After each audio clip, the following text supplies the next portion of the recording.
And I'd like to welcome back up to the stage my son, our COO, Ethan. He has got a wonderful section set up for us, talking about 2025 and the things that we need to be looking forward to. So, Ethan? Thank you. You're up. Awesome. All right, yeah, I will definitely not be anywhere near as entertaining as that just was. But hopefully I do give you some good content. I'm only going to speak for a couple of minutes here just to talk about planning for your IT budget, and then I actually want to bring some of our great clients up on stage and let them talk. That way you don't have to hear from me again. So on this, for planning and budgeting, we knew we could not put this right after lunch because nobody really wants to talk about this because it's like eating your vegetables. I mean, it's something that we all need to do, but it's not the most enjoyable. It actually reminds me of this quote here that I saw from Eisenhower about, in preparing for battle, I've always found that plans are useless, but the planning process is absolutely indispensable. So I'm going to give you a couple of things to think about just in a budget in general, and then I'll give you a little bit of a mock budget, and we'll go from there. First thing I want to talk about is, especially with IT, and I know it seems a little bit weird because we're up here and we sell IT services, but especially with IT, when people are starting out trying to figure out how do I budget for it, what do I do, a lot of people seem to focus on just the cost side. Like we're gonna pick the cheapest option we possibly can, and that's what we're gonna do because IT is just a cost. I understand that logic, I get it, but I don't think it's the complete right way to look at it. Just like it's probably not the right way to look at it as fully as an investment. If it was an investment and we could immediately return money from it, all of you guys would just be throwing money into IT. But the truth lies somewhere in the middle. So it's somewhere in between. I'm telling you this because if you're in this room and you're in charge of creating a budget, and maybe you have to go back and present it to the CEO or whoever it is, just be aware, especially with IT, it tends to lean towards, most people are like, let's just go the cheapest option possible, because I'll give you a great example. If you spend $100,000 a year on cybersecurity, or even $10,000, depending on who your CEO is and how you're thinking about it, the CEO could say at the end of the year, hey, we didn't get hit with ransomware. None of our people sent money to the wrong place. Our cybersecurity is working. All of our training is doing good. Like, we are doing great. That was $10,000 well invested. The CEO could also say, why did I spend $10,000? I didn't get anything. It didn't do anything. Well, it did do something on the back end. So it depends on how you look at it. The other thing that we want to think about is we want to talk about your company goals. So is your company on a rocket ship? Are you trying to open a bunch of offices, hire a bunch of employees, you're bringing on a bunch of clients and you're growing rapidly? That is going to be a totally different budget and a totally different plan than someone who is on the other side. And there's nothing wrong with the other side. The tortoise in the old fable, it wins the race in the end. So we've got a number of businesses in here that are on both sides. Some are opening multiple offices per year, and some have been in business 30 years, and they consistently add clients, and they're great businesses. Nothing wrong with either side. It's just, it changes the way you budget. In general, this is probably general for all budgeting, I think, we have one-time cost and we have the recurring cost. So we've got to lay those out. Now, on the IT side, typically our one-time costs are going to be projects. So it's going to be, hey, Windows 10 is end of life next year. We need to replace all the Windows 10 machines. Are we thinking about switching offices, opening a new office, cabling, whatever it may be? Do we need to swap out our CRM system or our ticketing system, something like that? That's going to be a cost. So that's going to be the one-time cost that we want to think about. And then recurring cost, which for the IT side, like this is our business. Everything is a recurring cost. I feel like that's for everything. You can pretty much rent anything at this point. But subscription license, that's going to be your Adobe, your Microsoft, your IT support. Hopefully it's provided by ComTech, but if not, then that's perfectly fine. You're going to have the help desk, that sort of thing. That's in IT support. And then your cybersecurity normally is a separate item, and that is, again, hopefully provided by ComTech. But compliance, there's a number of you in the room that have to pay for a quarterly or a monthly scan to be able to say, if the government comes in, hey, on February, were you in compliance? Were you doing all the things? In March, were you doing all the things? And then, of course, your recurring services like phone and internet. That's just kind of built in. So we want to take those things, and what we want to do is once we get all that laid out, we want to add somewhere between roughly a 5 to 10% buffer. Now, what that's going to do is it's going to provide for circumstances like this. So that could be a hard drive crashes, so a machine dies, a server dies. It could be someone accidentally wiring money to the wrong place. It could be they got phished. It could be ransomware. It could be anything. The other side of that is it could not be all bad. It could be good. Maybe you have a prospect that shows up at your door and says, hey, I want you to open office in every one of the 50 states because I want you to service me, and you got to hire a bunch of employees. So emergencies aren't always bad. They can be good. Before I show you a budget, a rough budget, I want to mention one more final thing, and this goes along with the very first slide about investment and cost.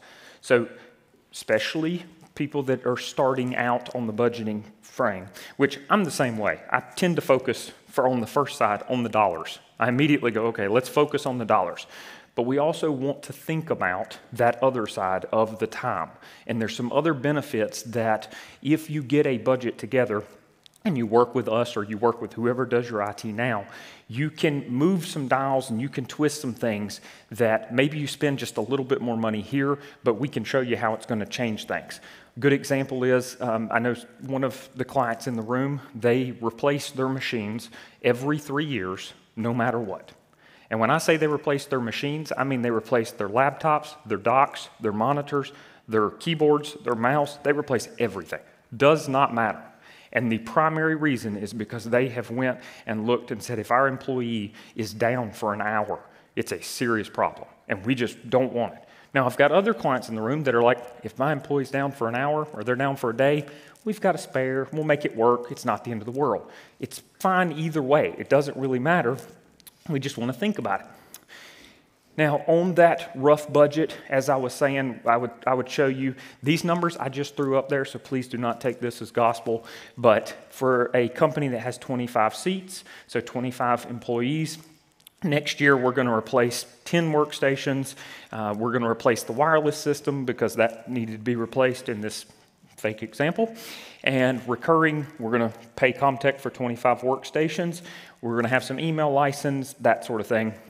And we lay it all out, roughly we end up at $68,000. In this case, I said, hey, it's kind of a tortoise type business, more of a slow, steady growth. We're going to add 5%. That's where we end up with. Again, don't take these numbers back exactly, but so the point is, if you have this put together, then you can come back, you can work with your client success manager here at ComTech or anywhere else. You can work and say, okay, we spent this amount of money. I want to change. Maybe we need to focus a little bit more on cybersecurity. Can we turn cybersecurity dial up and turn this other one down? Or something like that. What options do we have? In your workbook, I know this is in there, so I wanted to throw these few things in here about, don't forget about these items. How many of you in the room knew that Windows 10 is end of life next year? Okay, a significant portion. So Windows 10 has actually been around now, I believe, for 10 years. It's coming up on 10 years. Feels like it just came out, but it has been around for a long time, and Microsoft has said, October of next year, you need to have Windows 10 machines gone because we're not going to provide security updates for them anymore. That means we need to start planning now. We don't need to wait until September and then call your IT vendor and say, we got to replace 100 workstations. It's not the best. It's also not the best for budgeting. Are you using AI often? So if you And that seems a little bit strange, but the point is exactly what Mike made earlier.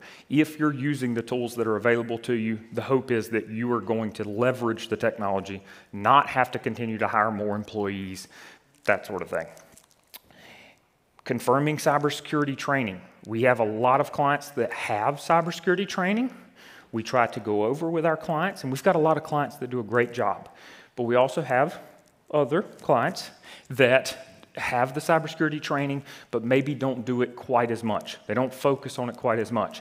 I'm putting that in the budgeting talk because if that is the low-hanging fruit, if you can get your users at least somewhat cybersecurity trained and somewhat cyber aware, then the likelihood of them wiring money to the wrong place is, it goes down. And then the final thing is, we recommend here at ComTech having a schedule of, once every 6 months or once every 3 months, whatever or once a year, have a schedule of I'm going to review all license that are monthly recurring license. Every single one, I'm going to review them. And the reason is because when we come in for a new client, one of the first things we do is say, show me all your users. Let me get with your HR. Show me all your users. And let's look at this to ensure that you're not paying for employees that are no longer here. That often happens. Okay, well, while the panelists are coming up, I'm going to talk just for a second. Panelists, if you guys can come on up. If you are thinking about budgeting or you need to maybe edit something on your budget, you want to look at it, you want to work with us, certainly scan the QR code, grab a time with Garrett, our client success manager, or he is back in the room. Actually, he's right here. But meet with us, and we'd love to talk with you. Now we're going to, like I said, bring these 3 gentlemen up, and we will talk about what everybody I know is just dying to hear about, which is budgeting. Awesome. All right, so let's start. I guess we'll start with you, George, and just go down the list if we can. If you can tell us, they know your name and your title there. What does your company do, and do you feel like your company's on a rocket ship kind of growth plan or more of the tortoise? We're a law firm. And it wasn't Rafe's lawyer that he mentioned earlier. But we're slow and steady growth. We have periods of rocket ship, but awesome. Nothing major. My name's Tom Tyler, and the American Society of Echocardiography is in the nonprofit space, and we are definitely on the more slow and steady trajectory, but we are celebrating our 50th anniversary this year. So, I'm Kirk Montgomery. I'm the IT director for the city of Mebane. We're a municipality. The thing about it is that the city of Mebane is growing, and it's growing in leaps and bounds, with new development, adding more employees and things of that nature. And so we have to keep up with that. And IT is a major factor across the board. Yeah. Awesome. All right, Tom, I'm going to go to you. The first question is your budgeting process more formal or relaxed? And if it is more formal, when do you start budgeting? Yeah, absolutely. So I'll talk a little bit about the dubious honor of having worked for 3 different companies that do budgeting very differently, right? So the first company that I was a major part of in my career was very loose budgeting, and read that as we didn't have a budget. It was based on how the owner was feeling on that day. So if I came to him with a big project, he's in a good mood, probably get that project approved. If I come to him and he's in a bad mood, probably wasn't going to happen.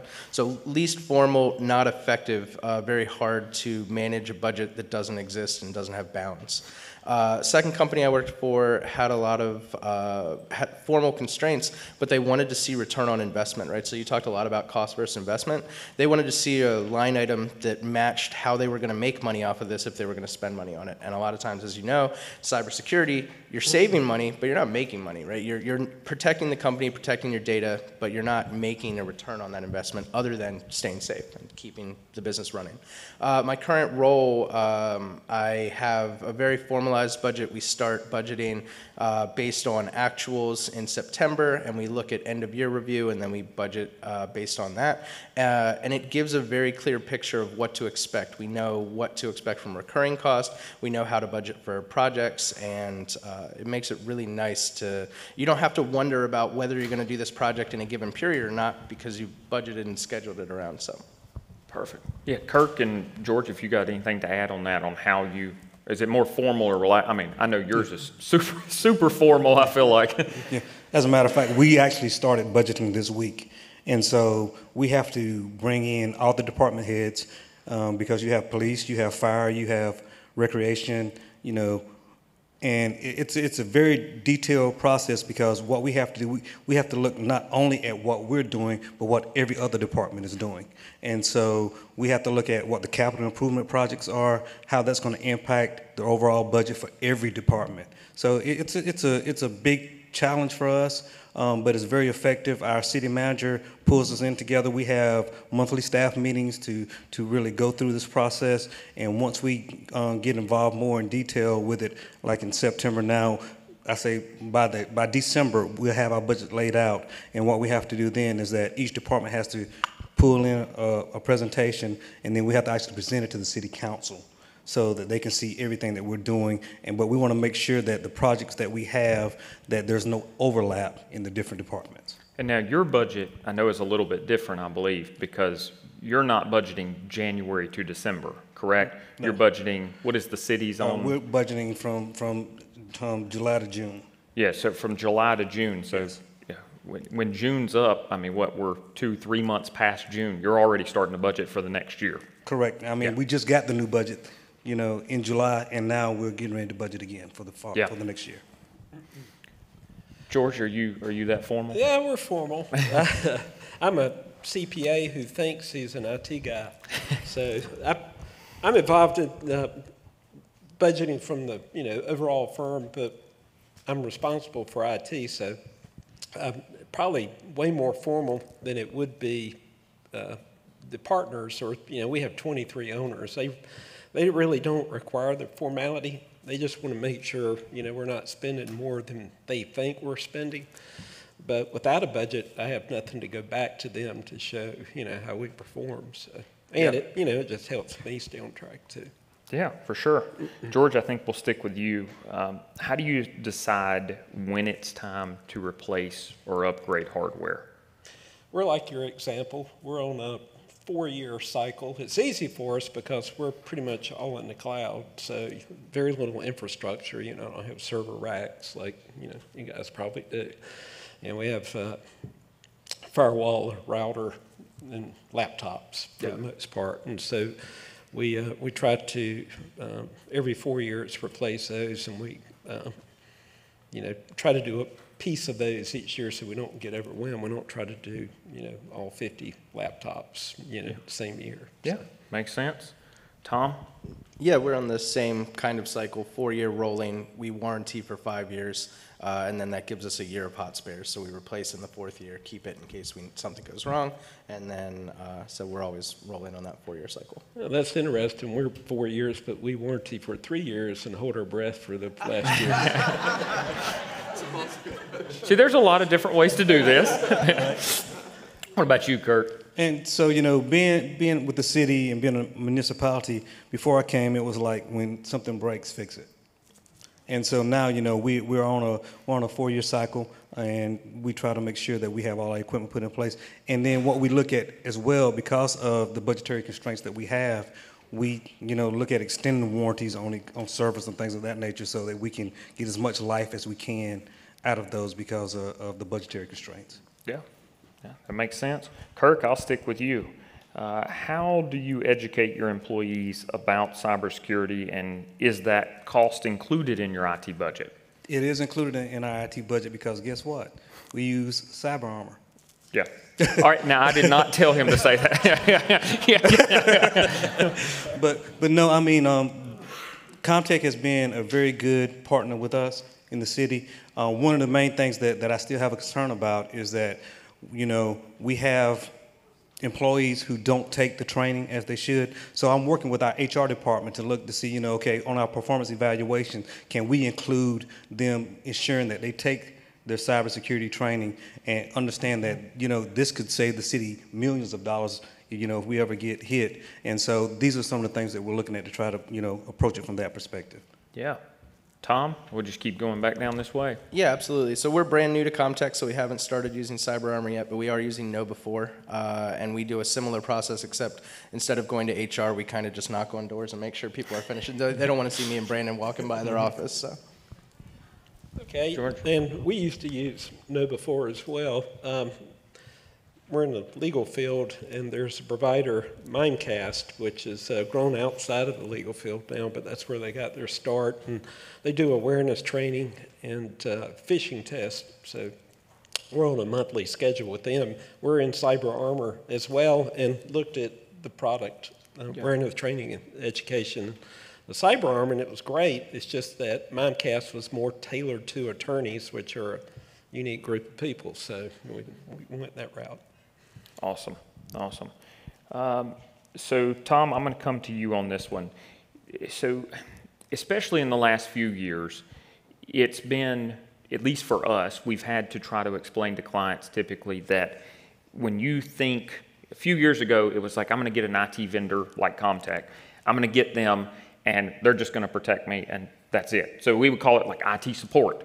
Now, in the last few years, we've tried to separate that, because I do believe it needs to be separated. In IT support is your help desk, your on-site, your machine replacements, whatever it is.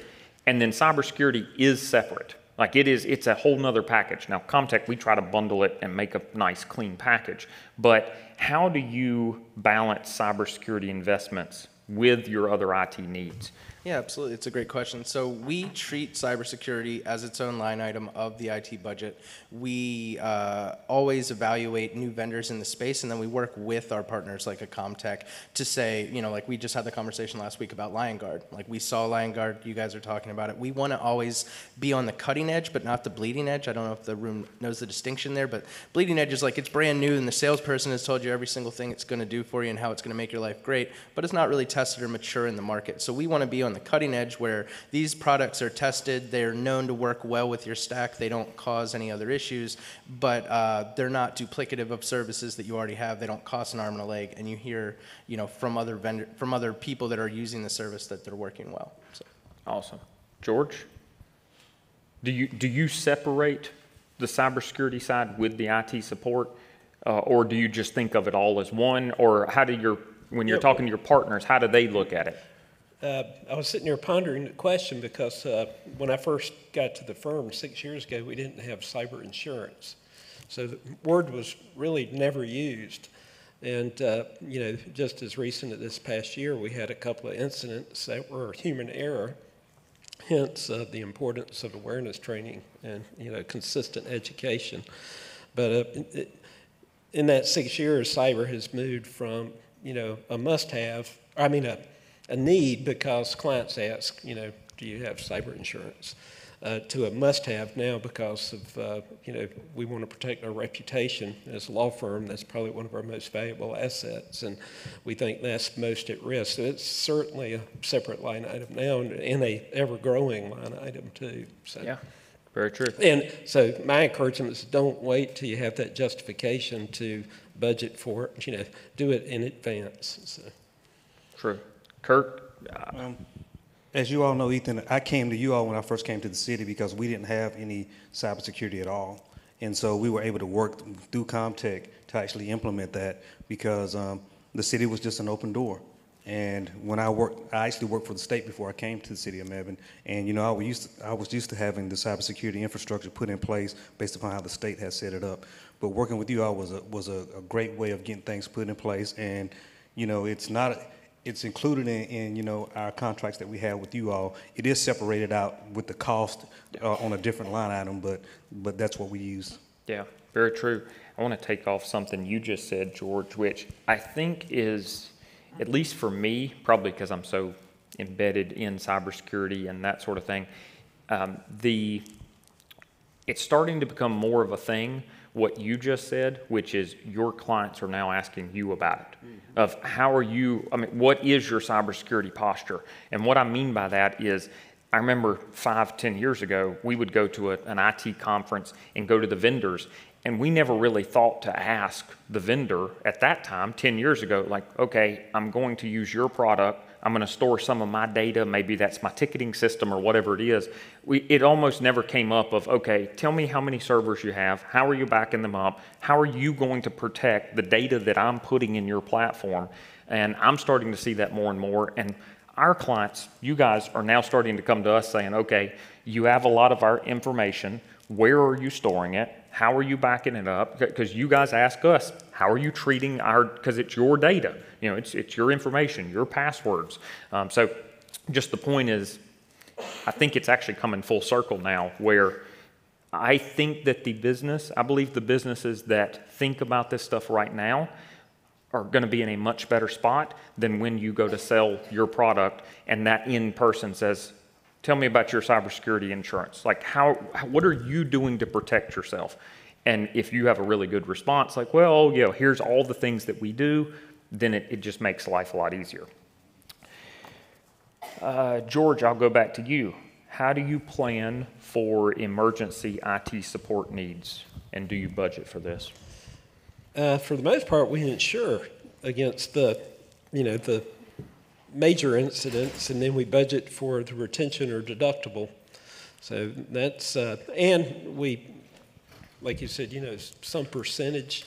We don't really use a percentage. It's more just a, look back at what's happened in the previous year and leaving a little bit of room for contingency. But absolutely. Tom? I don't have much to add there. I think that's kind of the same approach. We do cyber insurance, we do a buffer in our budget, and we look at previous events that we've had throughout the years and what they cost us, and we just try to be as proactive as possible. Kirk, anything more? And pretty much the same scenario. I mean, we have cybersecurity insurance as well, but we put in, based upon, as you stated before, we put in like a 5% buffer each year, and so that kind of helps us go through that process as well. Yeah. And I know George and I were talking a little bit earlier, right after lunch, and you were saying that you actually use I don't want to take your words, tell me if I'm wrong on this, but he said he actually kind of made it in somewhat of a game in that he likes taking a budget and then middle way through the year going, okay, I think I'm right on track, that sort of thing. He looks at it kind of like a game. I'm trying to think of the right word, but I'm looking at it just about every day, across the whole budget, revenue side and expense side. But, IT's being a part of that, at least monthly, I'm watching it. Because, if I waited too many months, I could already be out way ahead of my skis, and and then I have to go back and ask for more money, or so. Absolutely, George. I'll come back to you. Any Picking particular? on me, yeah, I just keep picking on you. I'll sit down there next time. I didn't create the sheet, man. Any particular tips you can share on how to stay within your budget, especially since you look at it every hour? Yeah.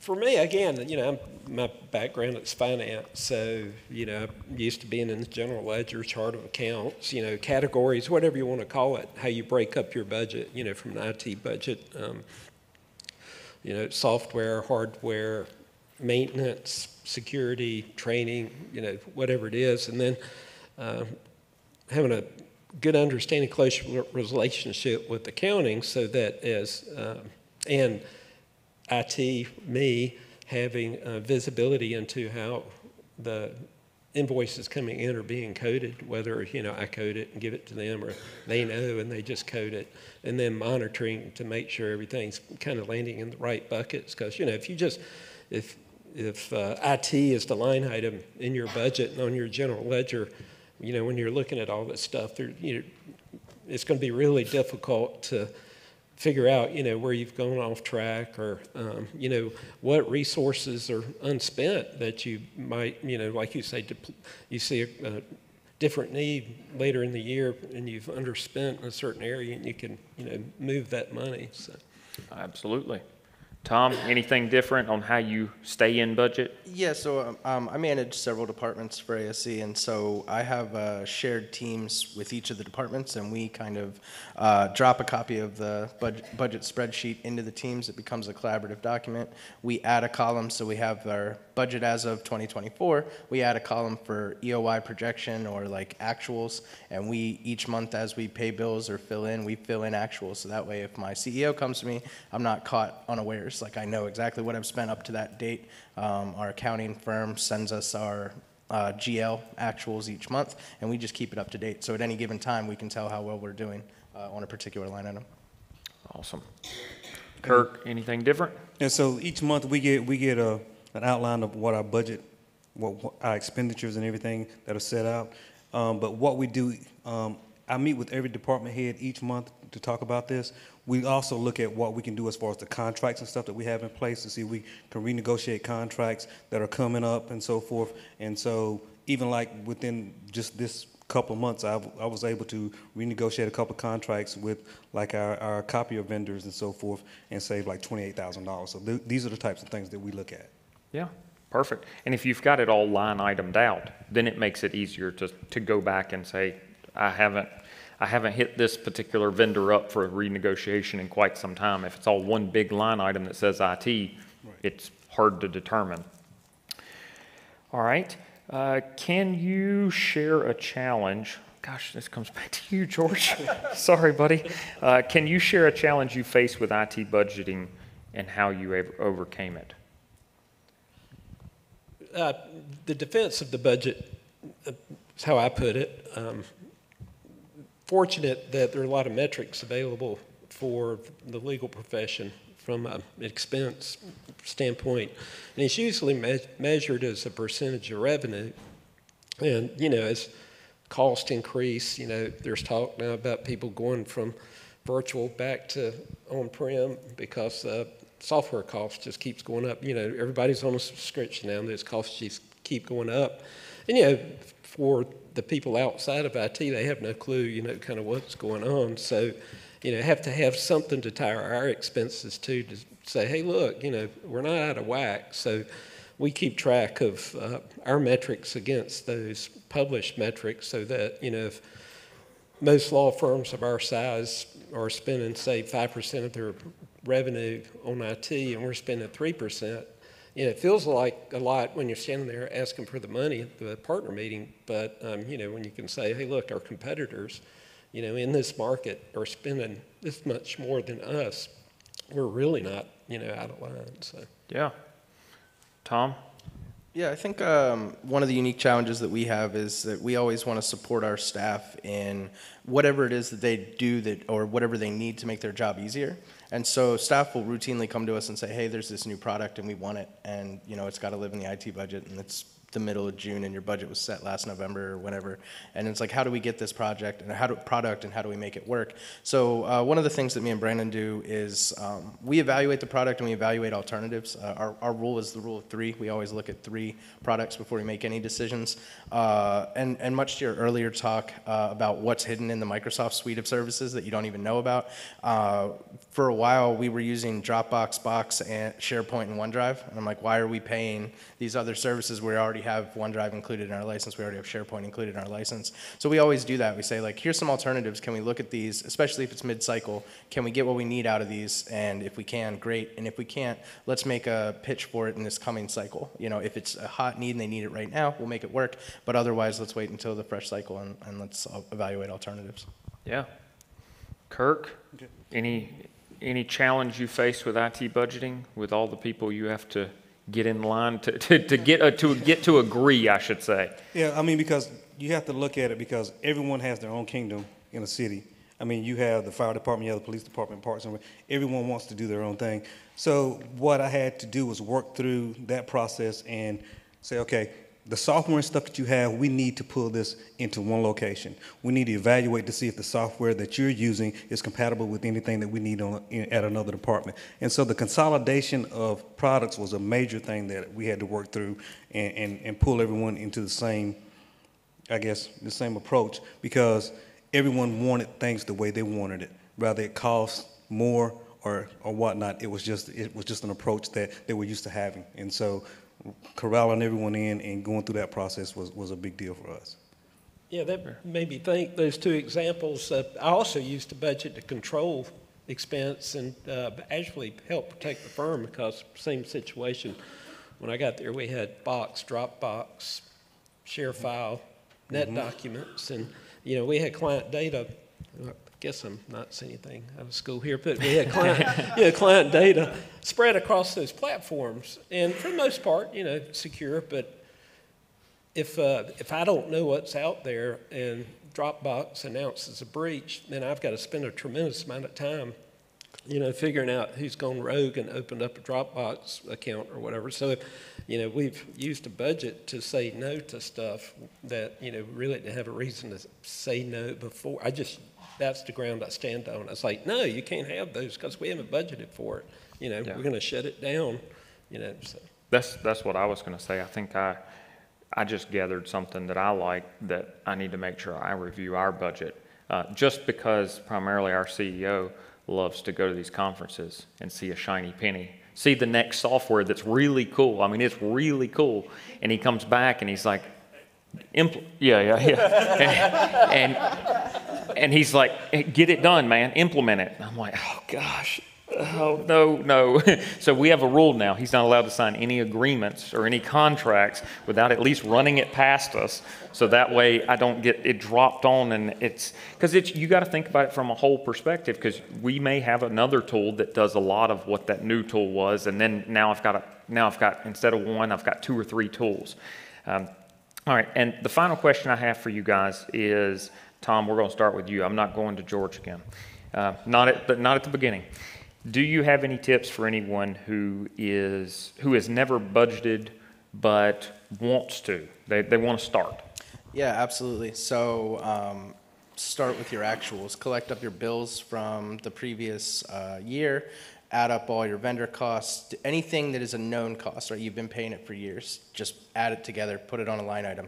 Make a line item for ComTech. Make a line item for your Microsoft licensing. Everything, add it up. That'll give you a pretty good figure, right? And then any projects you have coming up, that you're going to have to do. Windows 10 is going away. You're going to have to replace to Windows 11. Some machines can't handle it, et cetera. Put that together and put a figure towards it. Once you get all of those figures, look at the industry you're in. We're a nonprofit. We're in the medical industry. There's a lot of public data about what an IT budget should be. 3%, 5%, 7%. It just go off of that and tell yourself if you're in the right stratosphere. So hey, you have all these budget. You added up all these figures and you're $100,000 over. You're probably overpaying for some services. You need to have some tough conversations with some vendors, or you're way under and you're way under what a 3% budget is, and you're like at 70,000 and you should be at 150. Like, you probably need to talk to your CEO about opening up the purse strings and maybe putting yourself in a more secure position with room to grow. So that's what I would say is a good starting point. Perfect. Kirk? I mean, one of the things is that use the resources that you have. A lot of times you have people that are already in place who've done budgets, who have worked through this process, and they'll be a good individual for you to go and talk to and kind of give you an oversight. They'll probably have a template or something that you can utilize and work with you. And use your peers, because the peers that you have, like even here, can assist you, because it's very hard going in, creating a budget from scratch. But if you have someone who has experience to do it, then that'll be an asset to you. George? I just say start early. So collecting actuals, don't wait till November to jump into the file cabinet and try to find all the bills from ComTech. Just you collect them. There's not that many. No. Start collecting early, and then build it through the year. So when it comes, budget season, or your organization doesn't have a budget season, but you want one for IT, you'll have that information at hand when it comes time to start thinking about it. So. Very true, very true. And if you are using ComTech, we can certainly help, especially if you are purchasing a lot of your equipment from us, obviously your monthly cost, your Microsoft, whatever it is, we can run those reports and give you a lot of that information. So it makes it easy. All right, ComTech plug. Yeah, excellent customer portal with all this data right at hand. So if you do wait to December, it's very easy to go back and find and see what you've done. Oh, that's true. I didn't plan on that, but I like that plug because we did just release our client portal not too long ago. If you haven't heard about it, talk with us, please, because you can go in there and instead of requesting a lot of that information, it's already there. A lot of it's already there. If you have any quotes that are outstanding, that sort of thing, you can put tickets in. It has a lot of training. So you can go ahead and grab that information, or if you don't want to, then send it to your client success manager. We'll get that information for you. Last thing I was going to add is just don't take your vendors at face value every time. Like a lot of these vendors want to work with you, and they'll find a way to make it work with you. So if you don't have, they come to you with a project and it's going to cost you $20,000 for the year. My favorite saying in IT budgeting is, you want every bit of a little bit of money, or do you want none of a lot of bit of money, right? You can come to me with a quote that says it's going to be 50 grand, but I got 30 for you right now. Do you want to work together or not? So we're going to end this session with him telling you to negotiate every time ComTech calls you. That's what he just said. We're gonna cut that in editing. That's perfect. Anything else, guys? No, I don't think so. Awesome. Thank you so much. Appreciate it.